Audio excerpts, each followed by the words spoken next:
Super star Krishna సమగ్ర జీవిత చరిత్రని మేము ముందుంచేటువంటి ప్రయత్నం సఫలీకృతమైనందుకు చాలా ధన్యవాదాలు. సూపర్ స్టార్ కృష్ణలో ఉన్నటువంటి సంస్కారం ఈరోజు మేము ముందుంచేటువంటి ఈ ప్రయత్నం మరొకసారి విజయవంతం కావాలని మనస్ఫూర్తిగా కోరుకుంటున్నాను. నెంబర్ 1 సినిమా షూటింగ్ జరుగుతోంది. చాలా శరవేగంతో జరిగేటువంటి ఈ షూటింగ్ కవరేజ్కి ఆ రోజు దూరదర్శన్ నుంచి ఒక ప్రముఖ యాంకర్ కూడా అటెండ్ అవ్వటం జరిగింది. జనగా యాంకర్ అయినప్పటికీ ఆ రోజుల్లో వాళ్ళు అన్నీ కూడా మేకప్ స్కిట్తో కూడా వచ్చేవారు. అలాగే సూపర్ స్టార్ కృష్ణ ఇంటర్వ్యూ చేసి టెలికాస్ట్ చేసేవారు. వాళ్ళకి ఒక టైమింగ్ కూడా ఆయన ఇచ్చేవారు. అలాగే ఆల్ ఇండియా రేడియో కూడా ఆయన టైమింగ్ ఇచ్చేవారు. ఈ ప్రక్రియలో భాగంగా ఒక మంచి పట్టుచీరని ఆవిడ తీసుకొచ్చారు. ఎందుకంటే అక్కడ మేకప్ వేసుకొని షూటింగ్ చేద్దామనేటువంటి ఉద్దేశంతో. మొత్తం అంతా అయిపోయింది. ఇంకా రెడీ అవుతున్న టైంలో అప్పటికి ఆ షూటింగ్ అంతా కూడా పూర్తయింది. సూపర్ స్టార్ కృష్ణ వచ్చారు. వచ్చి ఇంటర్వ్యూకి రెడీ అన్నారు. ఆవిడ కూడా రెడీ అయ్యారు. తీరా చూసేటప్పటికి ఆవిడ తెచ్చుకున్న పట్టుచీర కాస్త లేదు, మాయమైపోయింది. ఎవరు తీశారు అనేటువంటి ఆందోళన, కంగారు ఆవిడలో కనిపించింది. మొత్తం యూనిట్ వాళ్ళంతా కూడా కంగారు పడ్డారు.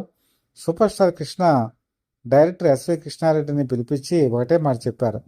ఆవిడ మన గెస్టు, ఆవిడ మనకి ఇంటర్వ్యూ చేయడానికి వచ్చారు. మీరు ఏం చేస్తారో తెలియదు, ఆవిడ పట్టుచీర ఆవిడకి వెంటనే ఇప్పించండి అని చెప్పారు. ఆ రోజు షూటింగ్లో కొన్ని వందలాది కాళ్ళని వాడటం జరిగింది. ఆ కాళ్ళన్నీ కూడా బయటకు వెళ్ళలేదు. ప్రతి కారు డిక్కీ ఓపెన్ చేసి ఎవరైనా పొరపాటుగా అందులో పెట్టారేమో అని చెప్పేసి అన్నీ కూడా చెక్ చేయడం జరిగింది. కానీ ఎక్కడా కూడా ఆ పట్టుచీర దొరకలేదు. సాయంత్రం వరకు వెతికినా కూడా ప్రయోజనం లేదు. ఆవిడ ఇంటర్వ్యూ చేయకుండానే ముగించి వెళ్ళిపోయారు. ఎందుకంటే అది మెయిన్ ఇంపార్టెంట్ కాబట్టి. నెక్స్ట్ డే ఇంటర్వ్యూ పోస్ట్పోన్మెంట్ అయింది. సూపర్ స్టార్ కృష్ణ చాలా ఒక విధంగా నిరుత్సాహపడ్డారు, ఆవేదన కూడా చెందారు. ఎందుకంటే మన ఇంటి ఆడపడిచే మన ఇంటికి వచ్చినప్పుడు ఒక పట్టుచీర కనుక పోతే ఎంత బాధపడతాము అని అంత ఆవేదన చెందారు. అప్పటికప్పుడు రాత్రి తన సొంత డబ్బుతో ఆ పట్టు చీర కంటే మంచి ఖరీదైనటువంటి చీరని తెప్పించారు. నెక్స్ట్ డే ఆవిడ వచ్చినప్పుడు ఆవిడకి ప్రజెంట్ చేయడం జరిగింది. ఆ పట్టు చీరతో ఆవిడ ఆయన ఇంటర్వ్యూ చేయడం కూడా జరిగింది. ఇది సూపర్ స్టార్స్లో ఉన్నటువంటి ఒక గొప్ప మంచితనం. ఎవరైనా సరే ఒక యాంకర్ వచ్చినప్పుడు అది పోతే అది నిర్మాత లేకపోతే దర్శకుడు బాధ్యత అనుకుంటారే కానీ తను తీసుకొని బాధ్యతని ఎవరు చేయాలని ప్రయత్నం చేయరు. ఇది అందరికీ కూడా ఆ రోజు హైదరాబాదులో ఇది ఒక సంచలనం. దీన్ని చూసి చాలామంది నేర్చుకోవాలండి. ఒక మంచితనాన్ని ఎలా మనం 10 మందికి చూపిస్తామో, ఆదర్శప్రాయంగా ఉంటామో, వాళ్ళు మనల్ని అనుసరిస్తారు అనడానికి ఇది ఒక ఉదాహరణ. ఆయన 3వ చిత్రం గూఢచారి 116. ఈ గూఢచారి 116లో అవకాశం ఇచ్చింది డూండి. మొట్టమొదటి సినిమా ఆదిత్య సుబ్బారావు గారు ఆయనకి ప్రాణప్రతిష్ఠ చేస్తే సినిమా కెరీర్ని ముందుకు తీసుకెళ్ళింది గూఢచారి 116. గూఢచారి 116 సినిమా తీసినటువంటి డూండి తర్వాత కాలంలో అనేక సినిమాలు సూపర్ స్టార్ కృష్ణతో తీశారు. ఆయన పద్మనాభ స్టూడియోస్ కట్టారు, గొప్ప దర్శకుడు అయ్యారు, అలాగే పెద్ద హీరో అయ్యారు, సూపర్ స్టార్ అయ్యారు, అనేక రకాలుగా ఎదిగారు. చివరికి ప్రిన్స్ మహేష్ బాబుకి ఆయన సూపర్ స్టార్ని కూడా చేశారు.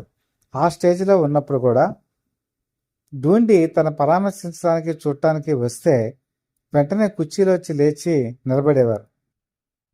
ఈ రోజుల్లో ఎవరైనా ఒక అవకాశం ఇస్తే అది మరుసటి రోజు కల్లా మర్చిపోతారు. ఒక విశ్రాకులో అన్నం పెట్టి మనం భోజనం కనుక ఇస్తే భోజనం చేసినంత విశ్రాకని తీసుకెళ్ళి ఎక్కడో చెత్తకప్పులో పడేస్తాం. అంటే విశ్రాకు అన్నం తినేంత వరకే దానికి వాల్యూ ఉంటుంది, అన్నం తిన్న తర్వాత దానికి వాల్యూ అంటే ఉండదు. కానీ విశ్రాకుని గుర్తుపెట్టుకొని జీవితాంతం దాన్ని మర్చిపోలేంటే అన్నం తినేటువంటి వ్యక్తి అది ఎంత గొప్పగా గుర్తు పెట్టుకుంటాడన్నది సూపర్ స్టార్ కృష్ణ వ్యక్తిత్వంలోనే ఉంది.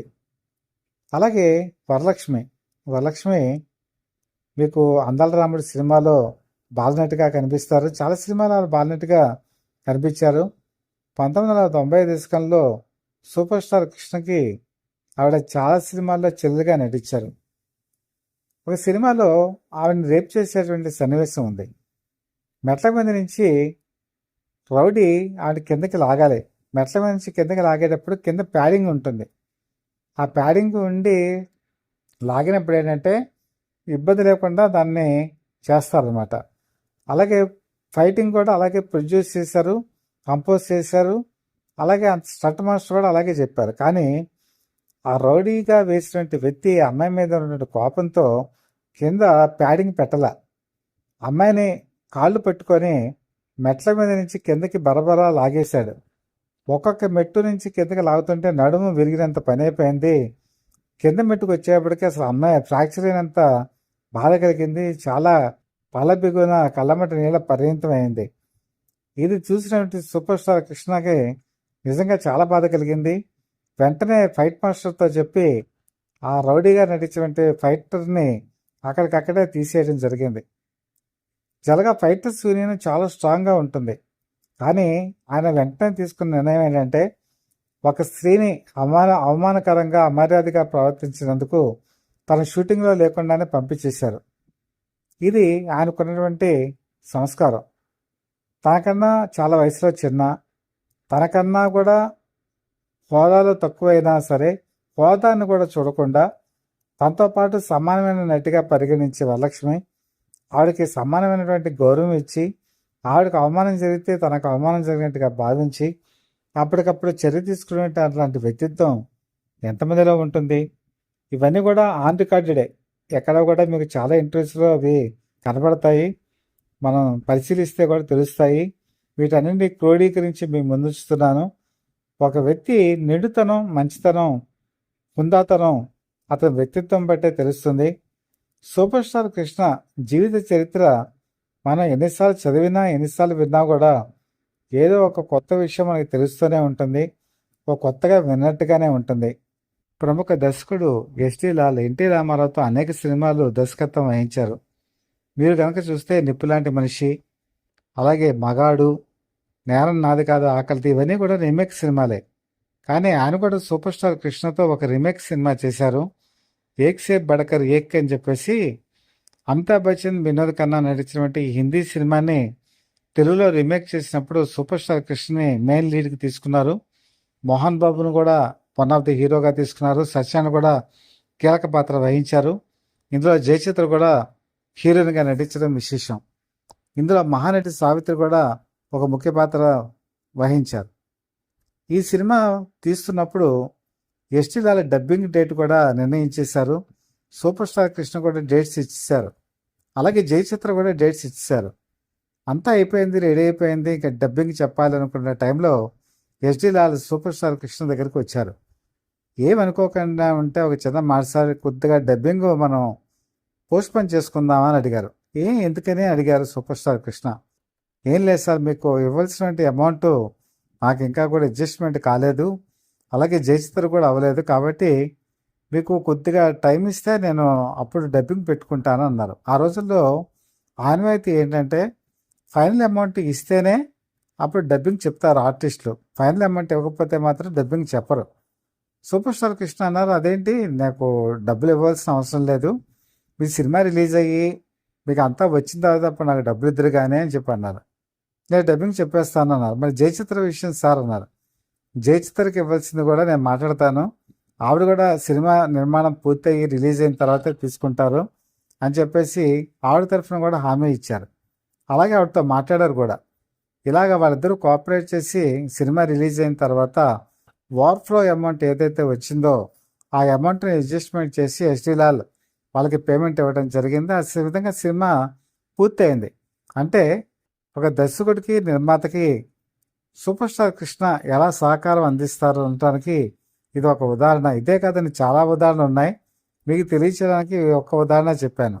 సో ఇది ఆదరిస్తున్న మీ అందరికీ కూడా మనస్ఫూర్తిగా ధన్యవాదాలు తెలియజేసుకుంటూ, మీకు కనుక ఈ కంటెంట్ కనుక నచ్చినట్టయితే లైక్ చేయండి, బెల్ ఐకాన్ ప్రెస్ చేసి సబ్స్క్రైబ్ చేసి మీ బ్లెస్సింగ్స్ మాకు అందజేయవలసిందిగా మనస్ఫూర్తిగా కోరుకుంటూ, మీ మిత్రుడు శ్రేయోభిలాషి, Satyavardha people live TV chief editor, DVSS Krishnaprasad.